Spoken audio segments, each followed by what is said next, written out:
নড়াইল জেলার সদর থানার আয়োজনে তাফসীরুল কোরআন মাহফিলের স্বনামধন্য সভাপতি কারা যেন এই অনুষ্ঠানকে এ ঘোষণা দিয়েছেন যে এটা দলীয় অনুষ্ঠান, এটা আমাদের না। না, আপনি ঠিক করেননি। হাদা বায়ানুল লিন্নাস হুদান লিন্নাস, কোরআনের আলোচনা সবার জন্য, শুধুমাত্র যারা মুসলিম দাবি করে তাদের জন্য না, মানুষ পদবাচ্চে যারা বিবেচিত সবার জন্য আজকের এই আয়োজন। আপনি এখন যদি নিজের ইচ্ছা করে এখানে আসতে না চান কোরআনের কাছে, আপনি কপাল পোড়া। কি কথা বোঝেন আমার? মানিত্তাবাআল হুদা বিগাইরিল কোরআন আদাল্লাহুল্লাহ, তিরমিজি শরীফের হাদিস। বিশ্বনবী বলেন, কোরআন যেখানে নেই এখানে যাবে না কেউ। কেউ যদি যায় কোনো জায়গায় যেখানে কোরআন ছিল না, তার নিয়ত যতই ভালো থাক যে আমি তো ভালোই আছি আর আমি ভালো হওয়ার নিয়তে যাচ্ছি, কিন্তু কোরআন যেখানে নেই এরকম জায়গায় কেউ যদি যায়, আল্লাহ নিজে দায়িত্ব নিয়ে তাকে গোমরা বানিয়ে দেয়। শব্দটা খেয়াল করেন, আদাল্লাহুল্লাহ।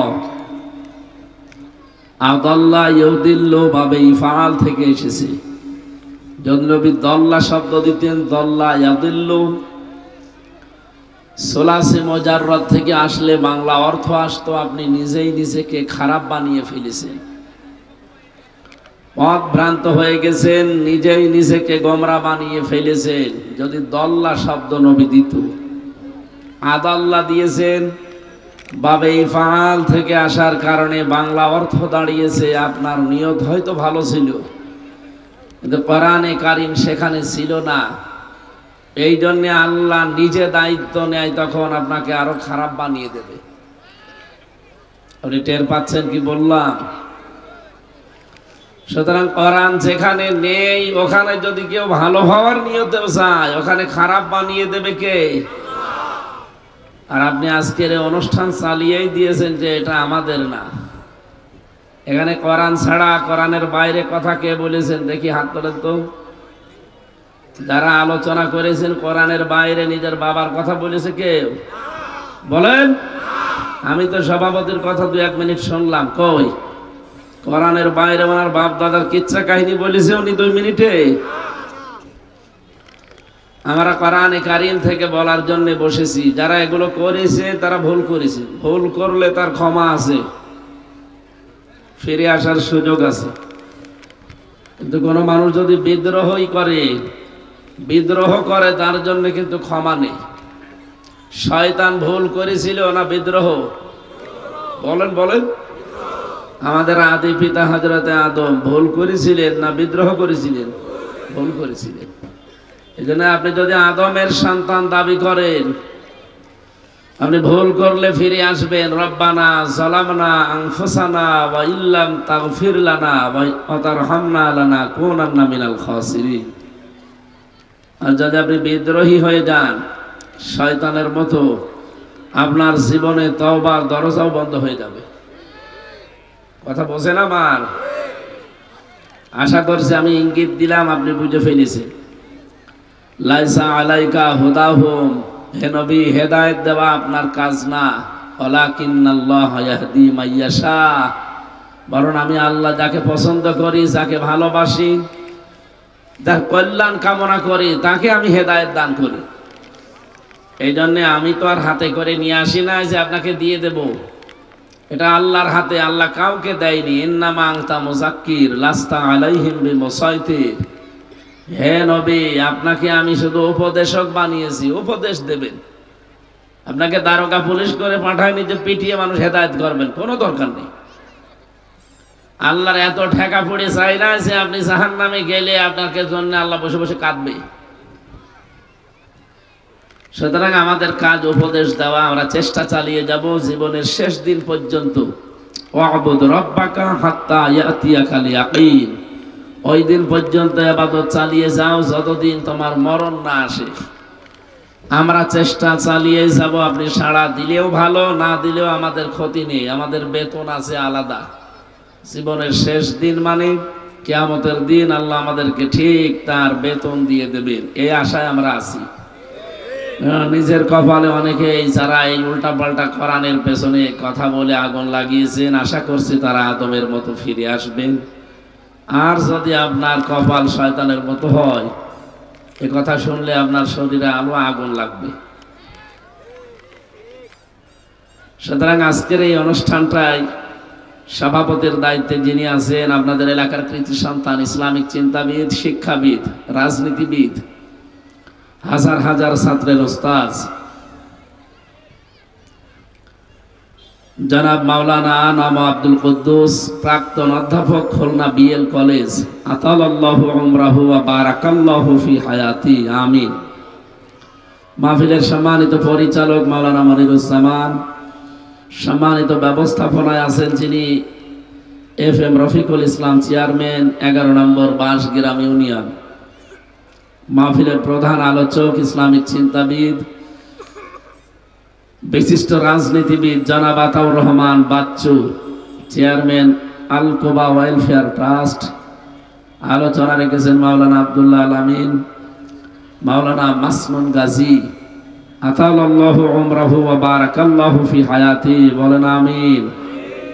প্রধান অতিথি হিসাবে উপস্থিত আছেন সাধারণ সম্পাদক বাংলাদেশ জাতীয়তাবাদী দল নড়াইল জেলা আলহাজ মনিরুল ইসলাম, বিশেষ অতিথি মাওলানা ওবায়দুল্লাহ কায়সার, মুফতি ওয়াকিউজ্জামান, মঞ্চে বসা ওলামা ইকরাম। সময় নেই, এই জন্য হাজারো মানুষের নাম ধরে ধরে আর দোয়া করতে পারলাম না, একবারে দোয়া করছি। ওয়া রাফা'না লাকা যিকরাক।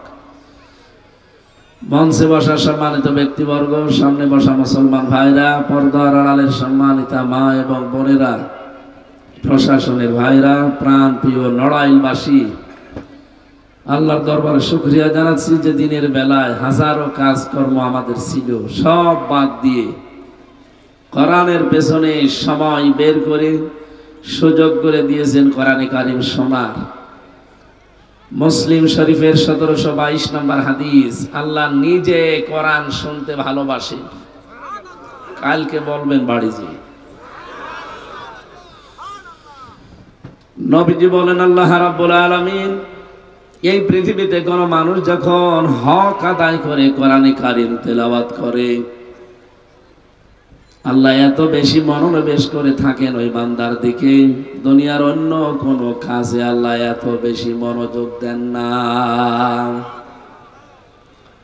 আল্লাহ পাক নিজে কোরআনে কারিম শুনতেন। নবীজি যখন কোরআনে কারিম তেলাওয়াত করতেন, বিশ্ব নবী বলেন, শুধু আল্লাহ না, আমি নিজেও কোরআন শুনি। হযরত উবাই ইবনে কাবকে মাঝে মাঝে ডাক দিয়ে বলতেন, তেলাওয়াত করো। হযরত উবাই ইবনে কাব বলেন, হে নবী, কোরআন নাজিল হয়েছে আপনার উপরে, আর আমি একজন সাধারণ মানুষ।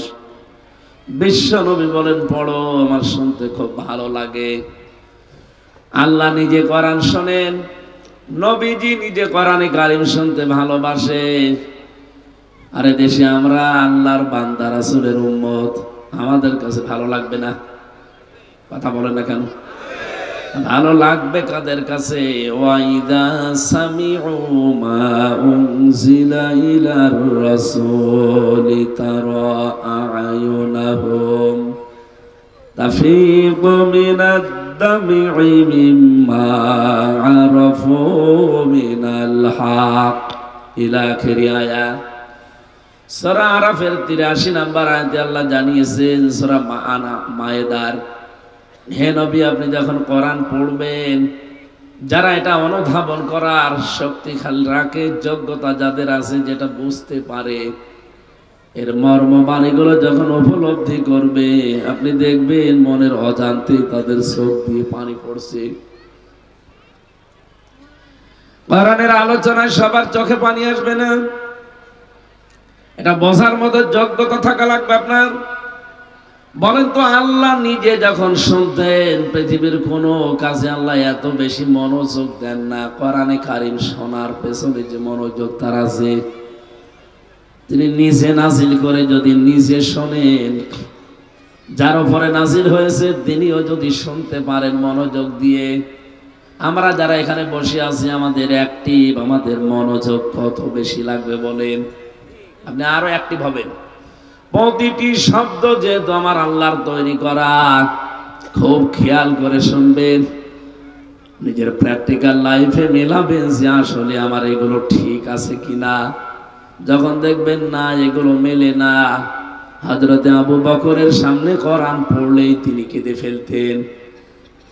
মসজিদে নববীতে অসময়ে হযরতে আবু বকর এসে বলেন, হে রাসূল, কোরআনে কারিমের আয়াত একটা পড়ছিলাম, আল্লাহ রাব্বুল আলামিন বান্দাকে বেশি বেশি কাঁদার আর কম কম হাসার জন্য আদেশ দিয়েছেন, ফালিয়াবহাকু কলিলাহু ওয়া লিয়াবকু কাসীরা।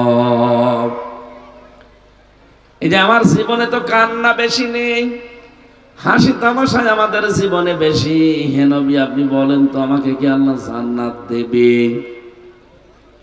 তারা কোরআনের বাণীগুলো কিভাবে উপলব্ধি করতেন, এর মর্ম বাণী কি? জান্নাতের গ্যারান্টি তারা দুনিয়াতে জিন্দা অবস্থায় পেয়ে গেছেন, সার্টিফিকেট আল্লাহর নবী ধরিয়ে দিয়েছেন যে এই যে তুমি জান্নাতি। এরপরেও এই লোকটা যদি এই টেনশনে থাকে, অসময়ে তিনি শিশুর মতো কাঁদছিলেন। রব্বুল আলামিন বলেন, আবু বকরকে সুসংবাদ দিয়ে দেন, ওয়ালিমান খাফা মাকামা রাব্বিহি জান্নাতান ফাবিআইয়ি আলাই রাব্বিকুমা তুকাযযিবান। আবু বকরের এই দৃশ্য দেখে আমার আল্লাহ এত বেশি খুশি হয়ে গেছেন, দুনিয়ার মানুষকে আল্লাহ জান্নাত দেবে একটা, আবু বকরের জন্য আল্লাহ জান্নাত বরাদ্দ করেছে দুইটা। আপনার অ্যাক্টিভ মনোযোগ আরো বেশি লাগবে, এদিকে আরো খেয়াল করবেন। আজকে খুব গুরুত্বপূর্ণ দুইটা তথ্য বলবো ইনশাআল্লাহ। যে কোরআনে কারীম আমরা শুনতে এসেছি, আল্লাহর ওই বাণী, আমরা খুশি। যেহেতু কাজকর্ম যদিও আমাদের এখন করা যাচ্ছে না, এই সময়টা এই 1-1.5 ঘন্টা কোরআনের পেছনে আমরা যারা ব্যয় করছি, বোঝার জন্যে বলেন আলহামদুলিল্লাহ। দরুদ আর সালাম পাঠ করি মুহাম্মাদুর রাসূলুল্লাহ সাল্লাল্লাহু আলাইহি ওয়াসাল্লামের প্রতি।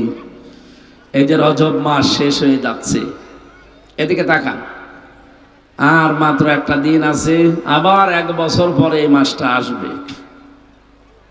এসেছিল, চলেও গেল। নবীজি এ মাস পেলেই দোয়া করতেন, আল্লাহুম্মা বারিক লানা ফি রজব ওয়া শাবান ওয়া বাল্লিগনা রমাদান। রজব এবং শাবানের বরকত আমাদেরকে দান করো, আর রমজান পর্যন্ত আমার হায়াতটা তুমি বাড়িয়ে দাও। বলেন তো, হায়াত চাওয়া জায়েজ আছে না? কারণ মুমিন যারা, তারা যত তাড়াতাড়ি দুনিয়ার জীবন ছেড়ে যেতে পারবে, তত তাড়াতাড়ি তারা জান্নাতে প্রবেশ করবে। এটাই তো নাকি? দুনিয়াতে বেশি দিন বাঁচতে চায়, বেশি দিন থাকতে চায়, দুনিয়ার এই সুখ সম্ভোগ এগুলো নিতে চায় বেশি যারা, এ মানুষগুলো কাফের। লা তাজিদান্না আশাদ্দান নাস আহরাসাল হায়াতিদ দুনিয়া। হে নবী, দুনিয়ার প্রতি আসক্তি, দুনিয়ার প্রতি লোভ সবচাইতে বেশি আপনি দেখবেন মুশরিকদের। কাদের? আমরা কি মুশরিক? নবীজি নিজে দোয়া করলেন যে আল্লাহ তুমি আমার হায়াতটা বাড়িয়ে দাও, রজব আর শাবানের বরকত আমাদেরকে দান করো, আর হায়াত বাড়িয়ে দাও রমজান পর্যন্ত। এই হাদিসের ব্যাখ্যায় বিশ্ব নবী জানাতে চেয়েছেন, এই 2 মাসের যে বরকত আল্লাহ নাজিল করবেন, সবাই বরকত পাবে না। বাকি শব্দটা ব্যাখ্যা আমি পরে করছি। রজবের যে গুরুত্বপূর্ণ বরকত গুলো আল্লাহ রাব্বুল আলামিন বান্দার জন্য নাজিল করবেন, বিশ্ব নবীকে আল্লাহ দিয়েছিলেন ওই বরকত। 53টা বছর তিনি দুনিয়ার জীবনে কষ্টে ছিলেন, বিশেষ করে 40 থেকে 53, এই 13 বছর পুরাটা জীবনে জুলুম, অত্যাচার, নির্যাতনের পুরা স্টিম রোলার চলেছে তার উপরে। 53 বছরে তার বড় বড় 2টা ছায়া আল্লাহ তুলে নিলেন। একটা তার চাচা আবু তালেব, আর একটা তার স্ত্রী খাদিজাতুল কুবরা রাদিয়াল্লাহু তাআলা আনহা। এই দুইজনকে আল্লাহ যখন তুলে নিয়েছিলেন, মাথার উপর থেকে এই দুইটা ছায়া চলে যাওয়ার পরে নবীজি সবচাইতে বেশি দুঃখে ছিলেন এই বছরে। এই জন্য দুঃখের বছর বলা হয়, আমুল হুজুন। নবীজিকে রব্বুল আলামিন ডাক দিয়ে খবর পাঠিয়ে দিলেন জিবরাইলকে যে সামনে আপনাকে আমি একটা দেশ হাতে তুলে দেব। এখনো দেয়নি। সামনে আপনাকে একটা দেশ আমি হাতে তুলে দেব। এই দেশটা কল্যাণময় যদি আপনি করতে চান, শান্তি স্বস্তি নিরাপত্তা দিয়ে যদি দেশটাকে আপনি ঢেকে রাখতে চান, আমি নিজের কাছে নিয়ে আসবো আপনাকে। একটা দুইটা না, 27টা জিনিস আপনাকে আমি দেখাবো, 14টা জিনিস আমি শেখাবো, পৃথিবীতে আবার ফেরত পাঠাবো। দুনিয়া কল্যাণময় হয়ে যাবে যদি এই 14টা কাজ আপনার জাতি করতে পারে। বলেন সুবহানাল্লাহ। বাংলার মুসলমানেরা আমরাও 53 বছর অলরেডি পার করে ফেলেছি। কথা বলে না কেন? নবীজি তো 13 বছর বেশি কষ্ট পেয়েছিলেন, আর আমরা অলরেডি 15 বছর বেশি কষ্ট পেয়েছি। 53 বছরে সবচাইতে বেশি কষ্টে ছিলাম এই দেশের মুসলমানেরা। কথা বলেন ঠিক কিনা? তাহলে নবীজির চাইতে অলরেডি 2 বছর বেশি হয়ে গেছে। 53 বছরে তাকে যেহেতু আল্লাহ একটা নতুন রাষ্ট্রের সংবাদ দিয়েছিলেন, 53 বছর বয়সে নতুন একটা রাষ্ট্রের সন্ধান দিয়েছিলেন। এই নতুন রাষ্ট্রটা আপনি গঠন করবেন, কল্যাণময় করতে হলে কিছু কাজ করা লাগবে। আপনাকে আমি নিজে দেখাবো এই কাজগুলো। এই জন্য 27টা বছর এই রজব মাসে তাকে নিয়ে 27 বছর একাধারে বিভিন্ন জিনিসগুলো তাকে দেখিয়েছেন। আল্লাযী বারাকনা হাওলাহু লিনুরিয়াহু মিন আয়াতিনা। ভালো করে খেয়াল করবেন, আমি কিন্তু গতানুগতিক কথা বলি না। দেখবেন কত ব্রিফলি আছে এই আলোচনাটা। নবীজিকে এই মাসেই তাকে নিয়ে গেলেন, 27 বছরের বিশাল সফর। মাত্র 27টা জিনিস তাকে দেখিয়েছেন। কয়টা বলেন তো? 27টা জিনিস দেখতে 27 বছর লাগে? কি জিনিস দেখলেন তিনি যে এত বছর লাগবে? 2 নম্বরে তাকে আল্লাহ 14টা জিনিস নিজে হাতে কলমে শিখিয়ে দিলেন যে আপনি এবার যান। আপনার যে রাষ্ট্রটা আপনি উপহার পাবেন মদিনা, এই মদিনাকে কল্যাণময় যদি আপনি করতে চান, মদিনার জনগণকে যদি জনসম্পদে পরিণত করতে চান, আপনাকে 14টা কাজ ব্যক্তি পরিবার আর সমাজ রাষ্ট্রে মাস্ট বি করা লাগবে। কারণ এগুলো সব আমি আল্লাহর রায়, আমার আইন। বলেন তো এখানে রায় শব্দটা বোঝেন না? রায়, রায় বোঝেন? এদেশেও রায় হয় কয়টা? 4টা। বাংলাদেশের বিচার ব্যবস্থায় 4 প্রকার রায় আমরা দেখেছি। নড়াইল জেলা না এটা? এই জেলায় আদালত আছে।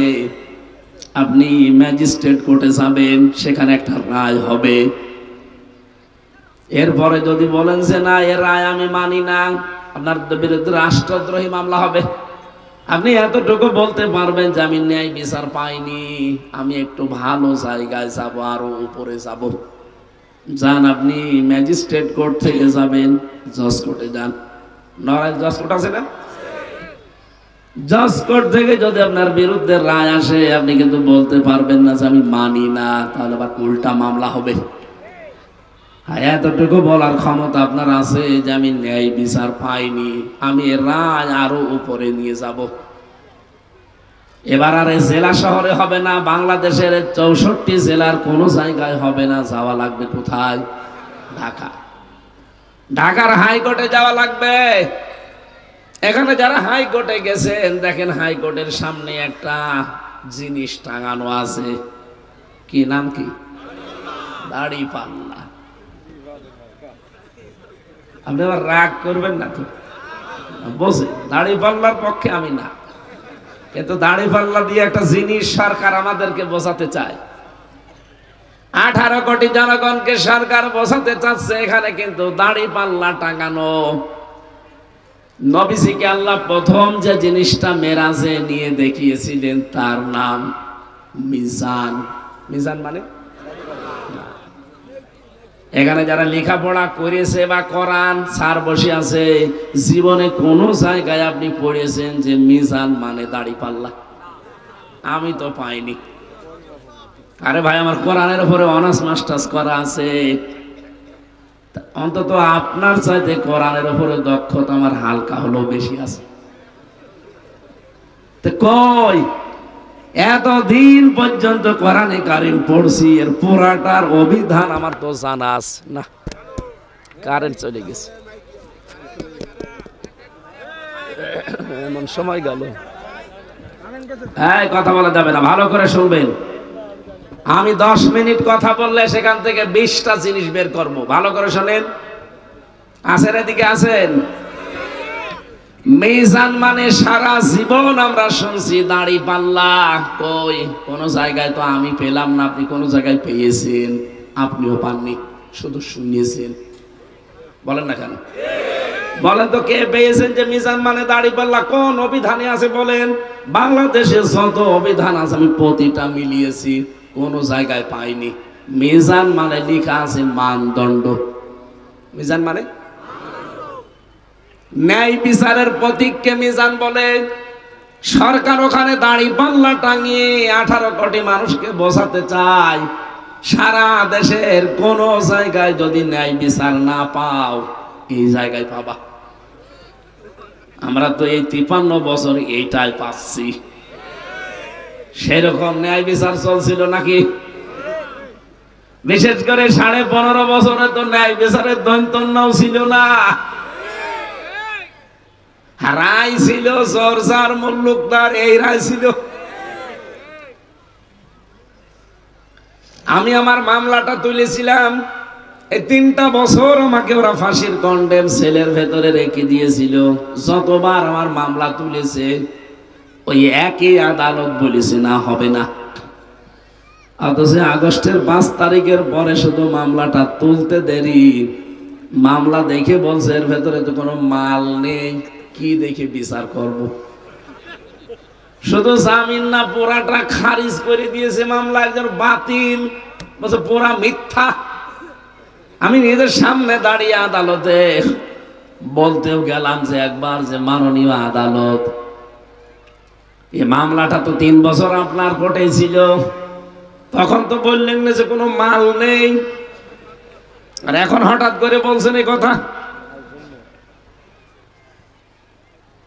এটাই বলতো আমার যে হুজুর আমার কিছু করার ছিল না, আমার হাত বাঁধা ছিল। কথা বলেন না কেন? আমার হাত বাঁধা ছিল, এজন্য কিছু করতে পারি নাই। এখন আমার হাত খোলা আছে, আমি এখন ন্যায় বিচার অন্তত করতে পারছি। এটা আমি আগেই সেই 3 দিনের ভেতরে যখন আমার কোর্টে উঠেছিল মামলাটা, ওই সময় আমি খারিজ করে দিতে পারতাম, কিন্তু আমি আর চেয়ারে থাকতে পারতাম না। আপনি আজকে আওয়ামী লীগের প্রেসিডিয়াম একজন সাবেক সদস্য, আমি নাম নিলাম না, দেখেন একটা পুরা স্ট্যাটাস লিখেছে প্রায় 20 লাইন। আমি বহুবার এই শেখের বেটিকে বহুবার চেষ্টা করেছিলাম সংশোধনের, কিন্তু না, এ মহিলার সংশোধন হওয়ার মতো মানুষ না, ওরে আল্লাহ বাঁকা করে বানিয়েছে। মেয়েদেরকে আল্লাহ এমনি বাঁকা করেই বানিয়েছে, তো ওর ডবল বাঁকা। কতবার আমি ওই প্রেসিডিয়াম সদস্য থাকাকালীন সংশোধন করার জন্য ইঙ্গিত দিয়েছি, মানে তো নাই। ওই সময় যদি আমি শক্ত করে বলতাম, আমি হয়তো মাটির নিচে থাকতাম। এখন যেহেতু আর কোনো সম্ভাবনা নেই, ও দল ঘুরে আসবে, এই সম্ভাবনাও শেষ হয়ে গেছে। এখন যদি এদেশের জনগণ বলেও আসেন, ওরা যা করেছে 15.5 বছর, কোন মুখ নিয়ে জাতির সামনে দাঁড়াবে? প্রেসিডিয়াম সদস্য একজন সাবেক, এই যে আপনি আজকে খোলেন, পুরাটা লিখেছে উনি নিজে। 20 লাইনে উনি 20টা তথ্য দিয়েছে। আমি খুব মনোযোগ সহকারে বসে বসে পুরাটা পড়েছি, তাও 2-3 বার করি। আমার ভাইরা, আমি যে কথা বলতে চাই, এই দেশে 1628টা চেয়ার আছে এখন। এই চেয়ার না, যিনি পালিয়ে গেছে তার থেকে শুরু করে আপনাদের যে ওসি সাহেব এসেছে, ওসির চেয়ার 1628টা। আপনি হিসাব করে দেখবেন, শুধু একজনের হাত খোলা ছিল, বাকি 1627টা চেয়ারে সব হাত বাঁধা ছিল। বাইরে বাইরে যা শুনতেন, যা বলতো, সব আন্দাজে। আসল কথা ওনার এই যে কাওয়া কাকু মাঝে মাঝে কা কা করতো, এমনি ওর কোনো বেল বেরেক নেই। হাসাও মাহমুদ চট্টগ্রামের যুবক, তো কোনো বেল বেরেক নেই। আসল কথা, ফাইনাল কথা, ওনার যিনি পালিয়েছেন, ওনার এই একটা হাত শুধু খোলা ছিল মন মতো, বাকি সব হাত ছিল বাঁধা। বিচারপতির হাত শুধু খুলে দিতে দেরি। দেখেন তো, উনি নিজেও জানতো। 3 বছর আগে আমার যখন 21 সালের প্রথমে ছেলে নিয়ে যান, তখনই উনি আমার চাচাকে বলেছিলেন যে আমি জানি এর কোনো ব্যক্তি নেই, কিন্তু আমার কিছু করার নেই। বারবার বলতেন যে আমার বেঞ্চে আপনারা মামলা দেবেন না, আমার বিবেকে বাধা দেয়, অন্য বেঞ্চে নিয়ে যান। কিন্তু আমার পরিবার এবং আমার যে দল, তারা জানতো যে এই লোকটা একটু ন্যায় বিচার হালকা পাতলা করে। তারপরেও তিনি পারেননি। শেষ পর্যন্ত এই যে 5 তারিখের পরে তিনি পুরাটা খারিজ করে দিলেন, নিঃশ্বাস নিলেন একটা। আমরাও চাই দেশে কোনো মানুষের হাত আর বাধা থাকবে না, সবার হাত থাকবে আবু সাইদের মতো খোলা। কারা চান হাত খোলা দেখি? আলহামদুলিল্লাহ। হ্যাঁ, আমি তাকবীর এত শুনতে চাই না, কথাগুলো বুঝতে হবে। এই যারা হাত তুললেন, যে সামনে আমরা সবাই হাত খোলা রাখতে চাই, এখনো অনেককে আমরা দেখি অনেকে হাত বেঁধে দেওয়ার মতো কাজ কারবার করছেন। জাতির কাছে আপনি চাঁদা চান, জাতির যদি হাত সত্যি খোলা লাগতো, চাঁদা না, দয়া কারো দিত না। কথা বলে না কেন? আমার নামে তো বদনামি বের করে দিয়েছেন যে উনি আসলে শুধু রাজনীতির কথা বলে। এই যে এতক্ষণ যা বললাম, কোনটা রাজনীতির কথা বলেন? কোরআনের কথা বলতে গেলে কারো সাথে যদি রাজনীতি মনে হয়, হায় এটাই আমার রাজনীতি। আমার তাফসির যদি আপনি ভুল ধরতে পারেন, তাহলে আলেম নিয়ে আসেন। আপনি এমন ফতোয়া দেন যে কোরআনের সাথে রাজনীতির সম্পর্ক নেই। আমার ছোট্ট মাথায় এই কোরআন সম্পর্কে আমি 918 জায়গায় পেয়েছি যে কোরআন দিয়ে রাজনীতি করা লাগবে। আমার ছোট মাথায় যদি এতগুলো আয়াত থাকে রাজনীতির, যারা বড় বড় মাথা আছে ও তো আরো বেশি পাবে। আর যে লোকটা ফতোয়া দেয় যে কোরআনের সাথে রাজনীতির সম্পর্ক নেই, আল্লাহর কসমনি যদি আমার সামনে সূরা ফাতিহা শুদ্ধ করে পড়তে পারে, আমি মিষ্টি খাওয়াবো।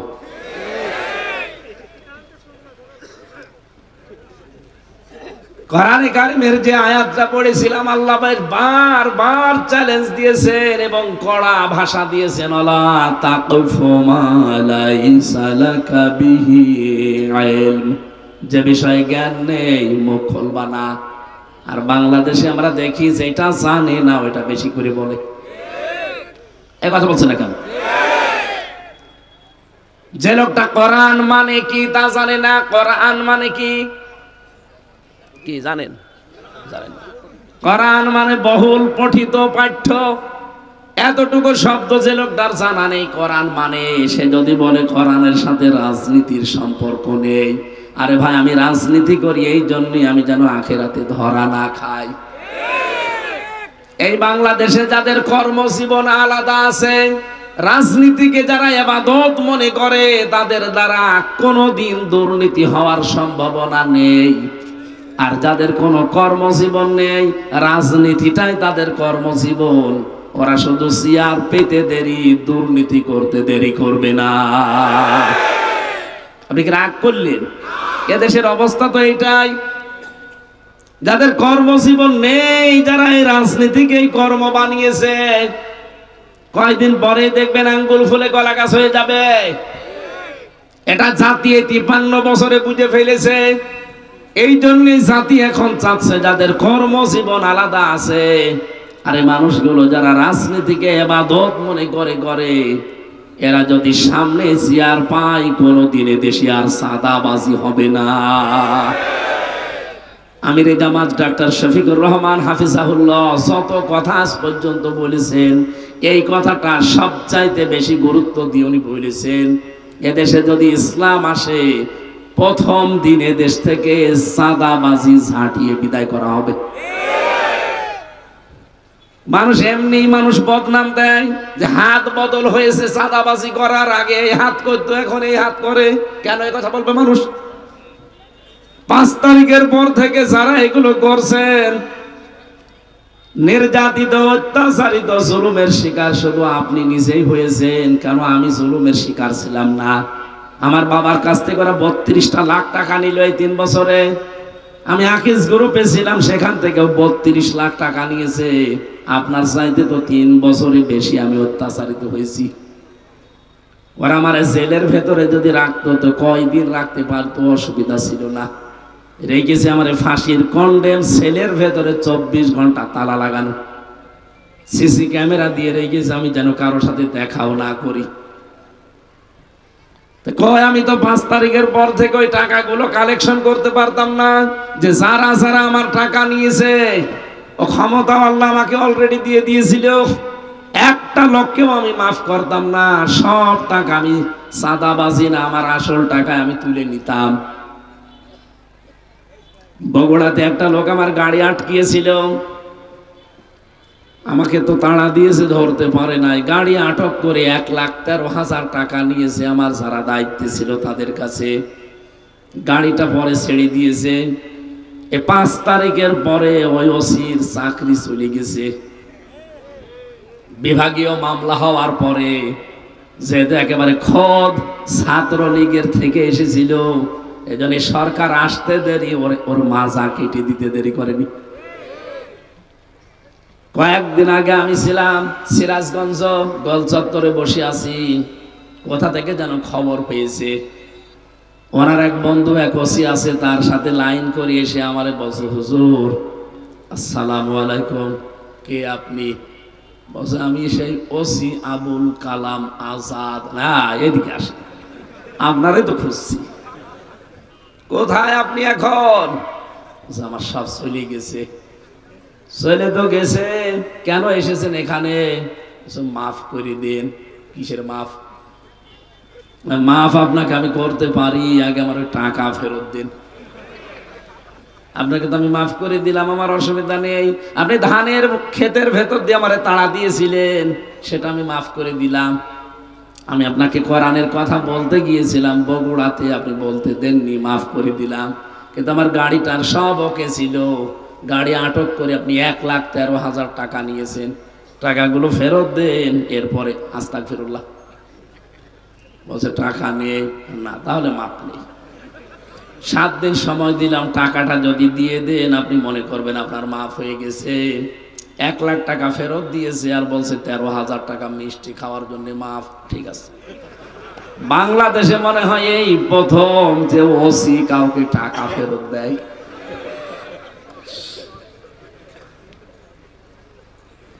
অত্যাচারিত আপনাদের চাইতে আমরাও কম না, কিন্তু আমাদের নামে তো একটা বদনাম কেউ দিতে পারলো না। 56,000 বর্গ মাইলে যে আমি সাদাবাজি করেছি, আপনার নামে আসে কেন? বলেন, কেন আসবে আপনার নামে? আপনি কি মনে করছেন কেউ কিছু টের পায় না আমি কি করি? এ দেশটা এখন গোয়েন্দাদের হাতের মুঠায়। এদেশের সর্বোচ্চ দায়িত্বে যিনি আছেন গোয়েন্দাদের। কয়েকদিন আগে আমি কথা বলেছিলাম, হুজুর আমরা দেশটাকে নখদর্পণে রেখেছি, আমরা দেখতে চাচ্ছি কে কেমন কি কাজ করে।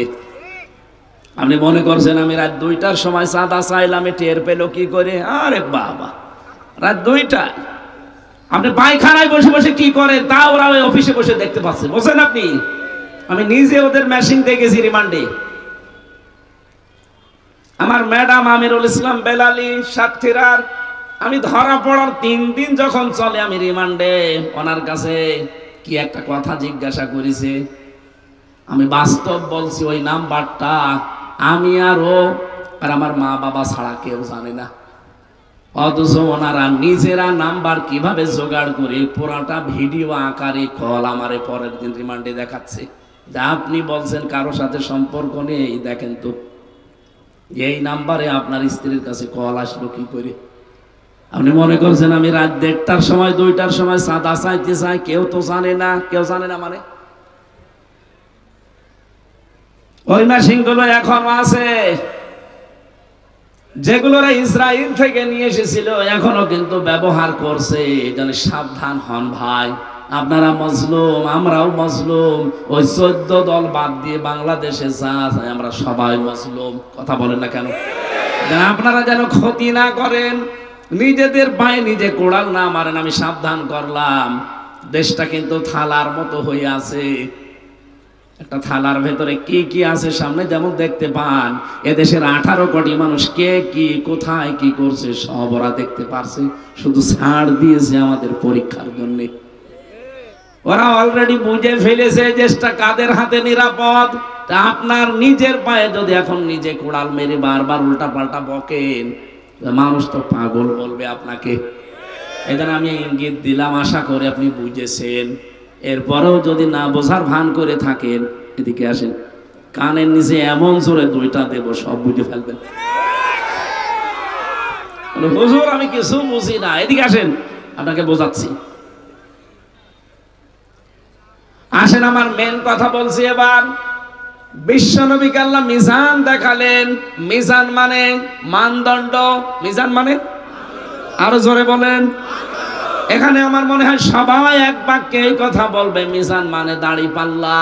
কিয়ামতের দিন আল্লাহ দাড়ি পাল্লায় আমাদেরকে ওজন দেবেন, আমাদের আমল, বদ আমল আর নেক আমল। কথা বলেন না কেন? আপনি কোনদিন একথা বিশ্বাস করতে পারেন যে মিজান মানে দাড়ি পাল্লা, দাড়ি পাল্লায় আল্লাহ আমল মাপবেন, বদ আমল নেক আমল? আমল মানে কি বলেন তো?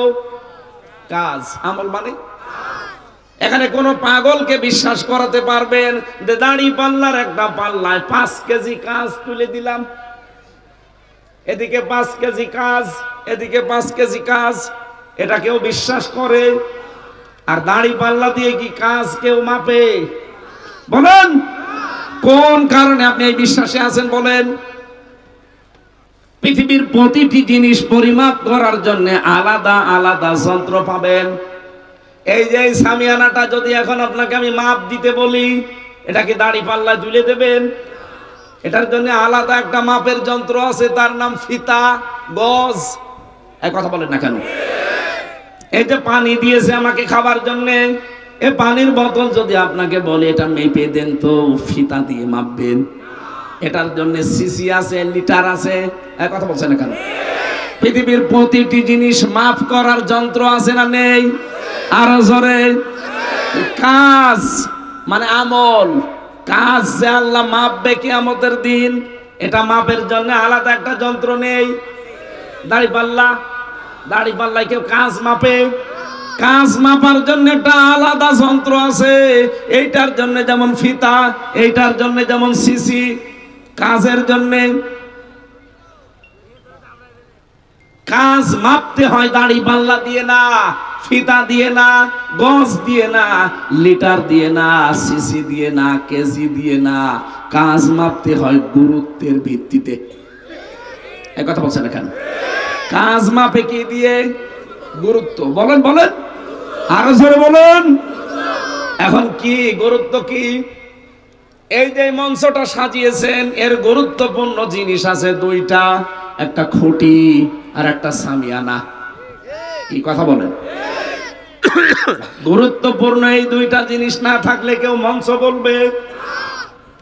এখানে গুরুত্বপূর্ণ নয় এমন জিনিসও আছে যেগুলো না হলেও মঞ্চ হয়, যেমন এই কার্পেট, এই চেয়ার গুলো। এই কথা বলা লাগবে। আপনি কি বোঝেন নাকি বলেন?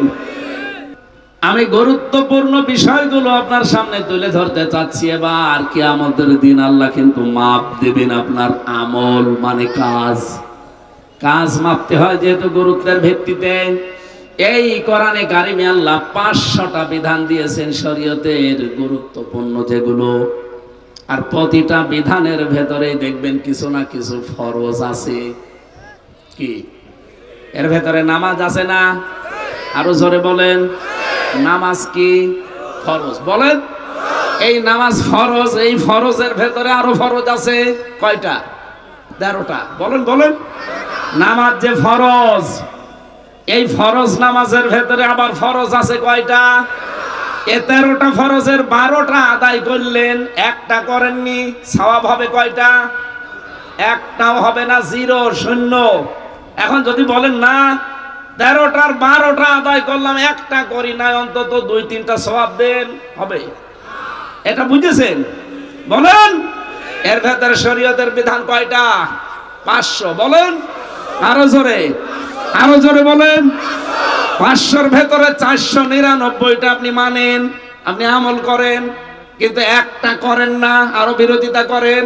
কিয়ামতের দিন আল্লাহ যখন আপনার সওয়াব মাপ দেবে, গুরুত্বের ভিত্তিতে যেহেতু মাপ হবে, 13টা ফরজের 12টা আদায় করে একটা আদায় না করলে পুরাটা যেমন বাদ।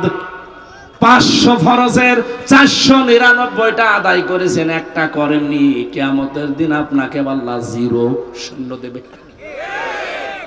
এত সহজ বলার পরও যদি কেউ না বোঝার ভান করে থাকেন, আমার আর কিছু করার নেই।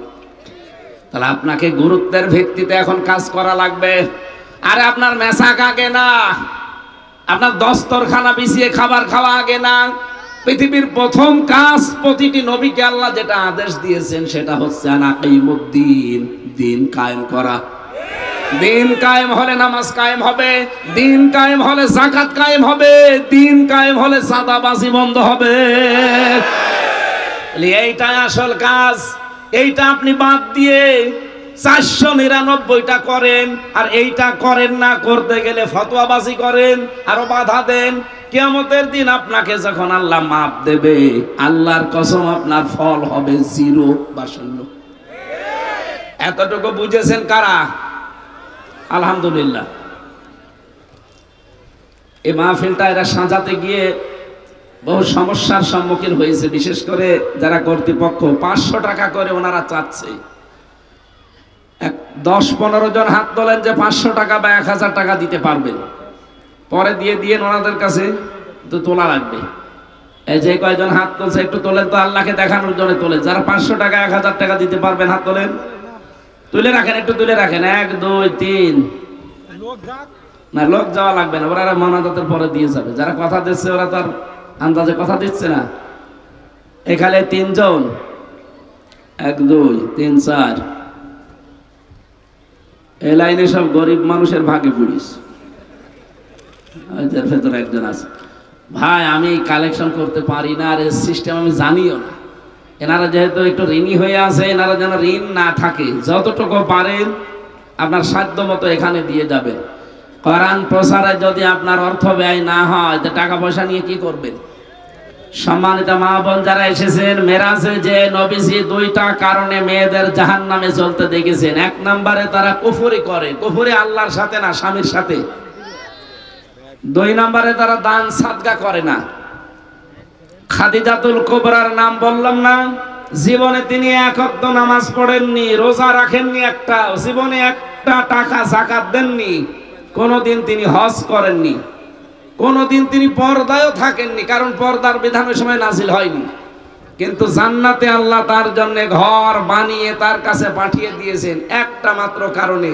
তিনি তার স্বামীর পেছনে সময় দিয়েছেন, সম্পদ দিয়েছেন, মেহনত লাগিয়েছেন স্বামীর জন্য।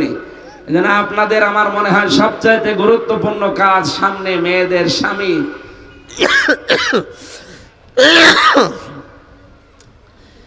তার হুকুম মতো চলা, বিশেষ করে জায়েজ হুকুমগুলো মানা এবং তাকে দ্বীনের পথে চলার জন্য উদ্বুদ্ধ করা। আতুইনু আলা দীনি যাওজাতিহা, ওই মহিলাকে আল্লাহ জান্নাতুল ফেরদাউস দান করবেন যে মহিলা তার স্বামীকে দ্বীনের পথে চলার জন্য, মানবতার পক্ষে কাজ করার জন্য পেছন থেকে সাপোর্ট দেয়। আল্লাহ মেয়েদেরকে এইভাবে কবুল করেন, বলেন আমিন। আমি আজকে আর চালাতে পারছি না, কারণ 4:30 বাজে। ফরজ নামাজ এখন সামনে আমাদের। আপনারা যে যা নিয়ত করেছিলেন যে টাকা পয়সা এনাদের দেবেন, অবশ্যই ওই কমিটির কাছে দিয়ে যাবেন। আল্লাহুম্মা আমিন। আল্লাহুম্মা আগফিরলি ওয়ারহামনি ওয়াহদিনি ওয়াফিনি ওয়ারযুকনি ইয়া রাব্বাল আলামিন। আল্লাহ তাআলা, গুরুত্বপূর্ণ কিছু তথ্য নিয়ে বসেছিলাম। আমার শরীরের দিকে তুমি তাকিয়েছো, দেখতে পাচ্ছ আমার শরীরের হাল হকিকত অবস্থা কি। কথা বললেই ভেতর থেকে কাশি চলে আসে। এই অসুস্থ শরীর নিয়ে বারবার ডাক্তাররা নিষেধ করছে, এরপরও তোমার বান্দা বান্দিদের কথা ফেলতে পারি না। কষ্ট করে হলেও কুষ্টিয়া থেকে পর্যন্ত চলে এসেছিলাম। যেই কয়টা কথাই বলেছি, আল্লাহ আমার মনে হয় এরা বুঝে ফেলেছে। জীবনের গুরুত্বপূর্ণ কাজগুলো আগে করার তৌফিক দাও।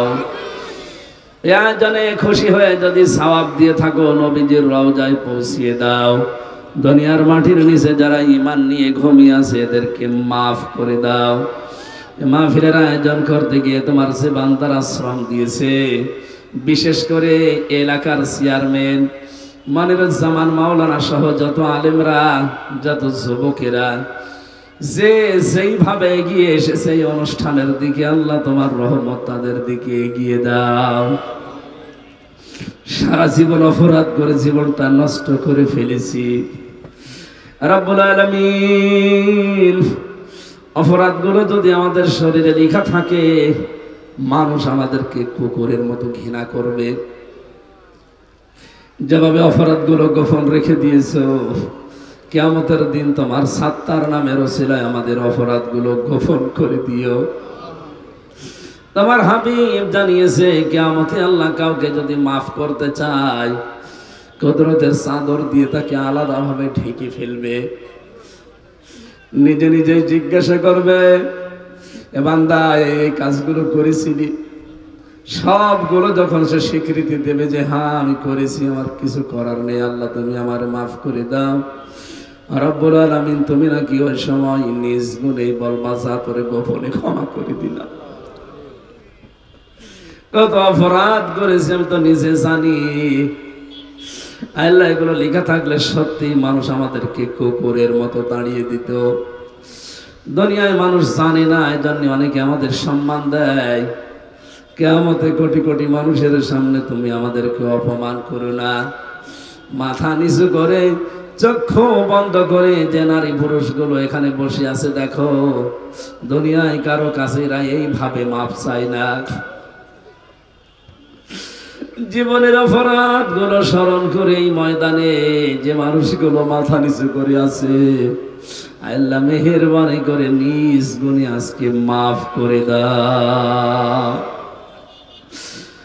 যত গুনাহ করিয়াছে গোপনে, মাফ করে দাও আল্লাহ তুমি নিজ গুণে। আল্লাহ তাআলা হাজারো মা বোনেরা পর্দার আড়ালে বসে আছে, এদেরকে খাদিজার মতো, আয়েশার মতো বানিয়ে দাও। স্বামী সংসারে যাদের শান্তি নেই, আল্লাহ মেহেরবানি করে শান্তি দান করো।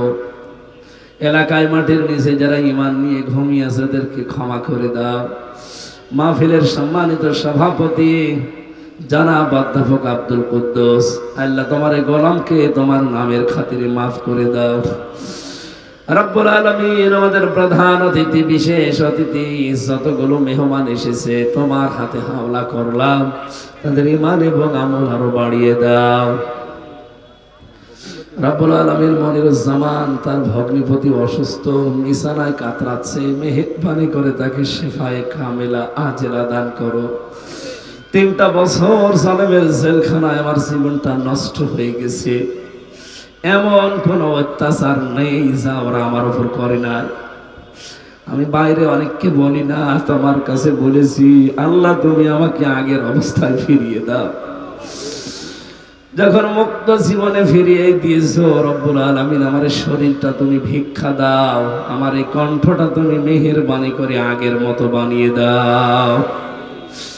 বারাকাল্লাহু লানা ওয়া লাকুম ফিল কোরআনিল আযীম। প্রশাসনের যে ভাইরা আজকে দায়িত্ব পালন করেছে, নড়াইলের ডিসি, এসপি, টিওনো, ওসি, যতগুলো প্রশাসনের ভাই আজকে এসেছে, এদের দায়িত্বটা ইবাদত হিসাবে মেনে নাও। বাংলাদেশটা যেন দেখতে পাই কোরআনে কারীম দিয়ে দেশ চলছে। আলহামদুলিল্লাহি রাব্বিল আলামিন। মরণ আসলেই যেন বলতে পারি লা ইলাহা ইল্লাল্লাহু মুহাম্মাদুর রাসূলুল্লাহ।